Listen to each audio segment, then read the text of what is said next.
Hello guys, welcome to the Aarohan civil service institute. तो guys आज हम डिस्कस करने वाले हैं यहाँ पे 12 ऑफ मार्च का द हिंदू एडिटोरियल। तो कोई आज इतने अच्छे आर्टिकल्स आए नहीं हैं गाइस। ये सारे आर्टिकल जितने भी आए हैं सारे पॉलिटिक्स बेस्ड हैं। बेसिकली ये आर्टिकल भी पॉलिटिक्स बेस्ड है, ये वाला आर्टिकल, एंड प्लस जो ये वाला आर्टिकल है इस साइड, ये भी पूरी तरह पॉलिटिकली बेस्ड आर्टिकल है ये वाला। इसको भी हमको नहीं पढ़ना है, इसको भी हमको नहीं पढ़ना है, कोई काम का नहीं है हमारे। और ये वाला आर्टिकल भी कुछ खास नहीं है हमारे लिए। तो एक ही आर्टिकल जो लगा मुझे कि डिस्कस करने लायक है आज, ये आर्टिकल है क्लाइमेट चेंज के ऊपर आया हुआ आर्टिकल है ये। इसके बारे में पहले भी काफ़ी आर्टिकल्स आ चुके हैं यहाँ पे, और आज फिर से एक आर्टिकल आया यहाँ पे। ये आर्टिकल है मंजीव सिंह पुरी का, काफ़ी अच्छा आर्टिकल है, मैं पढ़ रहा था। बेसिकली क्लाइमेट चेंज की बात की गई है और इंडिया चाइना यूएस के बारे में इसमें डिस्कस किया गया कि कैसे कैसे इंडिया और यूएस चाइना अपना कंट्रीब्यूट करते हैं यहाँ पे ग्रीन गैसेस के एमिशन में यहाँ पे। तो उसी के रिगार्डिंग ये आर्टिकल है कि कैसे उस सबको रोका जाए और जो क्लाइमेट चेंज के कारण जो एक्शंस हो रहे हैं, बेसिकली जो नेचर यहाँ पे हमारे साथ कर रही है उसको कंट्रोल किया जा सके, उसी के रिगार्डिंग ये आर्टिकल है, working towards climate justice in a non ideal world. तो डिस्कस करते हैं इस आर्टिकल को। तो जैसे कि गाइस आप सभी जानते हैं कि पोल्यूशन कितना बढ़ रहा है आज के टाइम हमारे में। अभी गर्मी आने वाली है, तो हर साल गर्मी में टेम्परेचर 1 या 2 डिग्री बढ़ जाता है। इस बार भी कुछ ऐसा ही होने वाला है, ये यहाँ पे साइंटिस्ट ने बताया है कि 1 या 2 डिग्री तापमान बढ़ जाएगा यहाँ पे अर्थ का। और हर बार ऐसा होता है क्योंकि हम लोग क्या कर रहे हैं, बेसिकली जो हम जो है हमारे ट्रीज वगैरह लगा नहीं रहे हैं, लगातार काटते जा रहे हैं और घर बनाते जा रहे हैं। तो जो नेचर है वो कम होती जा रही है, जो एरिया अंडर दी फॉरेस्ट आता है वो बहुत कम होता जा रहा है। और उसी के रिगार्डिंग इसमें बात की गई है, the election of Joe Biden as US president has catapulted climate change to the top of the global agenda, allowing him to keep his promise to lead a major diplomatic push to increase global climate ambition। तो अभी यहाँ पे पहले बात, यहाँ पे Joe Biden नए president बने थे यूएस के, इन्होंने यहाँ पे जो टॉप एजेंडा रखा है अपना वो क्लाइमेट चेंज को ही रखा है कि भाई क्लाइमेट के बारे में हम काफ़ी बात करने वाले हैं यहाँ पे। इसमें क्लाइमेट चेंज बेसिकली इनका टॉप एजेंडा है कि पहले मेरे लिए एनवायरनमेंट सबसे आगे आएगा, उसके बाद ही मैं कुछ और काम करूंगा, ये इनका कहना था। इससे पहले जो थे यहाँ पे जो डोनाल्ड ट्रंप थे वो इसके बारे में इतना सोचते नहीं थे। इनफैक्ट उन्होंने तो यहाँ पे जो पेरिस क्लाइमेट चेंज जो था, बेसिकली पेरिस क्लाइमेट चेंज एक यहाँ पे एग्रीमेंट हुआ था डिफरेंट कंट्रीज के बीच में, उस पर भी अपना यूएसए का नाम वापस ले लिया था और कहा था कि भाई ये जो सब कुछ होता है वो नेचर अपने आप करती है, इसमें हम कुछ नहीं कर सकते। तो उन्होंने यूएस का नाम वापस ले लिया था यहाँ पे उस एग्रीमेंट से। अब जब जो बाइडेन जी की सरकार आई तो इन्होंने कहा कि भाई हम ऐसा नहीं करेंगे, हम पेरिस क्लाइमेट में फिर से जाएंगे, ये इनका कहना था। और इन्होंने यहाँ पे उसके लिए जो काम था वो भी शुरू कर दिया है। और उसी के बारे में बात की जा रही है कि इनका यहाँ पे टॉप एजेंडा जो रहने वाला है वो क्लाइमेट चेंज को ही रहने वाला, लेकर ही रहने वाला है। डोनाल्ड ट्रंप जो थे वो इतना ध्यान नहीं देते थे इसके ऊपर। उससे पहले जो थे बराक ओबामा थे, वो भी यहाँ पे इसमें बहुत ही यहाँ पे ध्यान देते थे क्लाइमेट चेंज के ऊपर। उन्होंने यहाँ पे उनके टाइम ही यहाँ पे बनाया गया था पेरिस क्लाइमेट चेंज समिट वाला, और तभी यहाँ पे ये एग्रीमेंट हुआ था और यहाँ पे यूएसए उसमें गया था। उसके बाद डोनाल्ड ट्रंप के आने के बाद यूएसए उससे बाहर निकल गया और अभी यूएसए फिर से एंटर होगा जो बाइडेन की प्रेसिडेंसी के अंडर। तो वही सब इसमें लिखा गया है, वो आप पढ़ सकते हैं। और उसके बाद बात की जा रही है, US is not just straddling back to the Obama signature achievement of Paris Accord with its voluntary commitments but also to the Bush days. ये पहले से ही चलता आ रहा है, वैसे डोनाल्ड ट्रंप ने ही यहाँ पे आके थोड़ा सा काम बिगाड़ दिया, नहीं तो यूएस हमेशा क्लाइमेट चेंज को टॉप प्रायोरिटी रख के चला है। और उसके बाद यहाँ पे बात की जा रही है कि बेसिकली चाइना की बात की जा रही है और यहाँ पे इंडिया की बात की जा रही है, क्योंकि ये दोनों देश, ये बेसिकली 3 देश ही हैं यहाँ पे, चाइना, इंडिया और यूएसए, जो कि बेसिकली ग्रीन हाउस गैसेस है उसका बहुत बड़ा यहाँ पे जो है बेसिकली एमिशन करते हैं, और जिसके कारण यहाँ पे क्लाइमेट पे बहुत बुरा असर पड़ता है।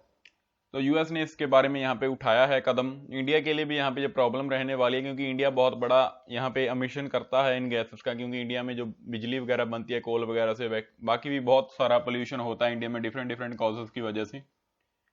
तो उसके कारण इंडिया को भी यहाँ पे थोड़ी सी दिक्कत होने वाली है, इंडिया को भी अपने एमिशंस जो है वो कम करने पड़ेंगे, ये यहाँ पे ऑथर का कहना है। तो गैरिस, मैं एक बात आपको बोलूंगा कि पेरिस क्लाइमेट चेंज एक्ट जो है, जो पेरिस एग्रीमेंट हुआ था, ये कौन से साल में हुआ था ये आपको बताना है मुझे कमेंट्स में। प्लस आपको बताना है कि इसमें जो कितने कंट्रीज हैं वो इसके मेंबर हैं, कि कितने कंट्रीज हैं जो इसके मेंबर हैं, ये भी आपको बताना है मुझे। तो ये आपका होमवर्क है, आपको कमेंट्स में बताना है मुझे। ओके गाइस, तो ये आपको मुझे कमेंट्स में बताना है कि पेरिस क्लाइमेट चेंज जो एग्रीमेंट हुआ था ये कब हुआ था, प्लस इसमें जो मेंबर कंट्रीज हैं वो कितने हैं, ये आपको मुझे कमेंट्स में जरूर बताइएगा, क्योंकि गाइस आपके कमेंट्स जो हैं वही यहाँ पे मोटिवेट करते हैं हमें वीडियो बनाने के लिए। ओके गाइस, तो जरूर यहाँ पे कमेंट किया कीजिए, तो हमें वो काफ़ी मोटिवेट करते हैं। तो चलिए देखते हैं आगे इस आर्टिकल को अभी हम। तो उसके बाद यहाँ पे बात हो रही है बेसिकली क्लाइमेट, जो पेरिस एग्रीमेंट हुआ था उसका बेसिकली ऑब्जेक्टिव क्या था, एम क्या था। तो उसका मेन एम था कि जो ग्रीन हाउस गैसेस का एमिशन है वो सारे देश, जितने भी देश इसके मेंबर हैं, वो 2050 तक यहाँ पे ग्रीन हाउस गैसेस के एमिशन को जीरो कर देंगे। ये सभी देश ने वहाँ पे, सभी देशों ने वहाँ पे कहा था ये, और यही यहाँ पे इसका मेन वो था, यहाँ पे टारगेट था। लेकिन चाइना ने कहा था कि भाई हम 2060 तक का टाइम दे दो हमें, हम 2060 तक कर देंगे, लेकिन बाकी देशों ने कहा था कि हम 2050 तक ग्रीन हाउस गैसेस का एमिशन जीरो कर देंगे।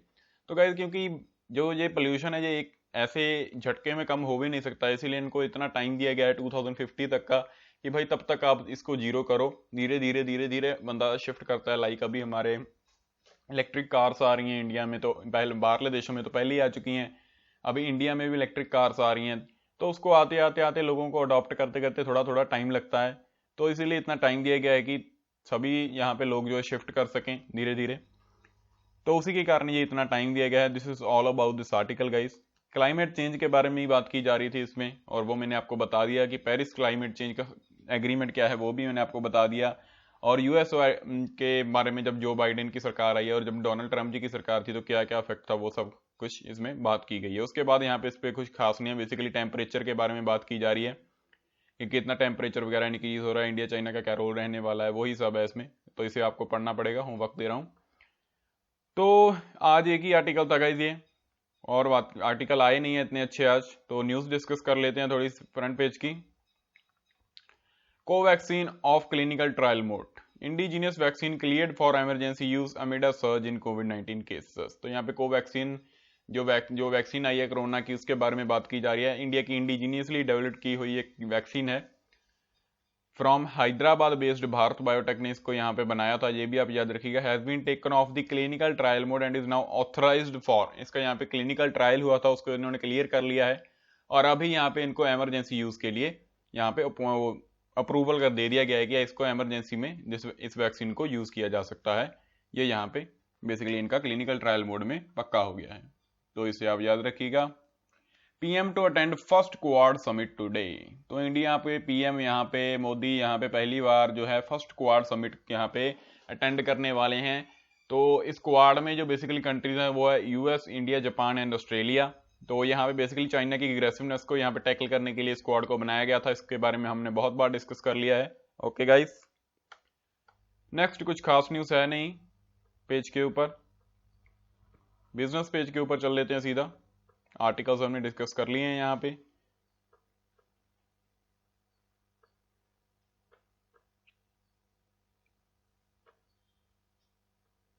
India Japan space agencies reviews ties many collaboration plan, और यहाँ पे इंडिया और जापान की स्पेस एजेंसी ने बेसिकली काफ़ी कोलैबोरेशन किया है, काफ़ी कोलैबोरेशंस प्लान किए हैं, उन्होंने डिफरेंट डिफरेंट मिशंस प्लान किए हैं मिलकर जो इन्होंने करने वाले हैं, उसी के बारे में यहाँ पे बात की जा रही है। कुछ खास नहीं है हमारे लिए, जस्ट आप ये बात याद रखिएगा, इसरो होती है यहाँ पे इंडिया की स्पेस रिसर्च ऑर्गेनाइजेशन, और जापान की जो स्पेस ऑर्गेनाइजेशन है उनको कहते हैं Japan aerospace exploration agency, JAXA जिसको कहते हैं, इसे आप याद रखिएगा।